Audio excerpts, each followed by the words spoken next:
भगवान तेरा शुक्रिया। एक भयानक गर्म रेतीला रण प्रदेश और उसमें दर्द से तड़पता एक पक्षी। तेज गर्मी के कारण इस पंछी के पर जल चुके थे। ना वह उड़ पा रहा था, ना अपने लिए शिकार कर पा रहा था। दर्द में कुछ भी बड़बड़ा रहा था, चाह रहा था कि जल्द से जल्द अवस्था से मुक्ति मिल जाए।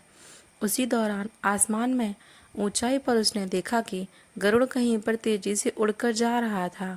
उसे पता था कि जरूर भगवान विष्णु का वाहन है और वह उसके सवालों का जवाब पाने में मदद कर सकते हैं। उसने उड़ते हुए गरुड़ को तेज आवाज़ लगाई और अपने पास बुलाया। चमत्कारी गरुड़ इतनी ऊंचाई पर होते हुए भी धरती की हर एक छोटी से छोटी आवाज़ को साफ साफ सुन सकता था। इस दर्द में करा रहे पंछी की आवाज़ भी उसने सुन ली। गरुड़ उस पंछी के पास गया और पूछा कि उसने क्यों पुकारा। पंछी ने पहले से पूछा कि वह कहाँ जा रहे हैं। गरुड़ ने बताया कि वह स्वर्गलोक जा रहे हैं, किसी काम के लिए धरती पर आए थे। वह पूरा करके वापस लौट रहा था। पंछी ने अपनी दर्दनाक परिस्थिति बयां करते हुए कहा, मैं गलती से दिशा भूल होने की वजह से इस गर्म रेतीले प्रदेश में आ पहुंचा और मेरी यह हालत हो चुकी है। अगर दया करके आप स्वर्ग लोक से यह पता कर पाएं कि मेरी हालत कैसे सुधरेगी तो बहुत मेहरबानी होगी।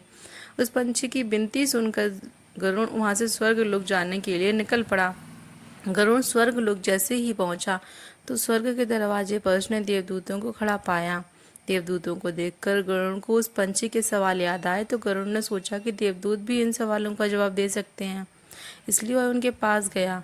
गरुड़ ने देवदूत को हाथ जोड़कर उस घायल पंछी के बारे में बताया और पूछा कि उसकी मुक्ति कब हो पाएगी। देवदूत ने गरुड़ से कहा, यह उसके पिछले जन्म के बुरे कर्मों की सजा है। वह बड़ा ही क्रूर व्यक्ति था और उसने कई पाप किए थे और उन्हीं पापों की सजा वह इस जन्म में पा रहा है और यह सजा तकरीबन 7 साल लंबी है। देवदूत की बात सुनकर गरुड़ को उस पंछी पर और ज्यादा दया आने लगी, क्योंकि गरुड़ ने उसकी हालत देखी थी। तो गरुड़ ने देवदूत से कहा कि भगवान, कोई तो रास्ता होगा कि उसको थोड़ी राहत मिल सके। गरुड़ के विनती करने पर देवदूत ने उसे कहा कि हाँ, एक मंत्र है जिसको बार बार दोहराने से उसकी हालत में सुधार हो जाएगा। वह मंत्र है, भगवान तेरा शुक्र है। यह अद्भुत मंत्र है जिससे बड़ी से बड़ी सजा, बड़े से बड़ा दर्द कम हो जाता है या कभी कभी खत्म भी। गरुड़ इस मंत्र को लेकर उस पक्षी के पास लौटा और उसे देवदूत से हुई सारी बात बताई और वह मंत्र भी दिया और वहां से चला गया। 7 दिनों बाद फिर से गरुड़ को किसी काम से धरती पर आना हुआ और उसी रास्ते से वह गुजर रहा था। तो गरुड़ ये देखकर अचंभित था कि पहले से जो पक्षी मरने की हालत में था उसके अब नए पंख निकल आए थे। वह जहाँ रह रहा था वहाँ पर नई झाड़ियाँ उग निकली और उसके नज़दीक ही एक छोटा सा तालाब बन चुका था। अपना काम खत्म करके गरुड़ जब देवलोक वापस लौटा तो उसे वही देवदूत मिले। गरुड़ ने देवदूतों से पूछा कि आप तो कह रहे थे उस पंछी को 7 वर्षों तक पीड़ा सहनी पड़ेगी और अब मैं जो देख कर आया हूँ वह तो कुछ और ही है। देवदूत ने गरुड़ से कहा कि यह उसी मंत्र का परिणाम है जो पहले मैंने तुमको दिया था और तुमने उस पंछी को। तुम्हारे मंत्र देने के बाद वह दिन रात उसी मंत्र को बोलता रहता। जब उसे तकलीफ होती तब भी वह मंत्र बोलता, जब उड़ने की कोशिश करता और गिर जाता तब भी वह वही मंत्र बोलता, जब उसे भूख लगती तब भी वह वही मंत्र बोलता। और तुम जो जानते हो भगवान कितने दयालु हैं, वह अपने किसी भी भक्त को तकलीफ में नहीं देख सकते। बस उन्होंने अपने इस नए भक्त की 7 सालों की सजा 7 दिन की कर दी। दोस्तों, आपको क्या लगता है, क्या हम भगवान को धन्यवाद देते हैं?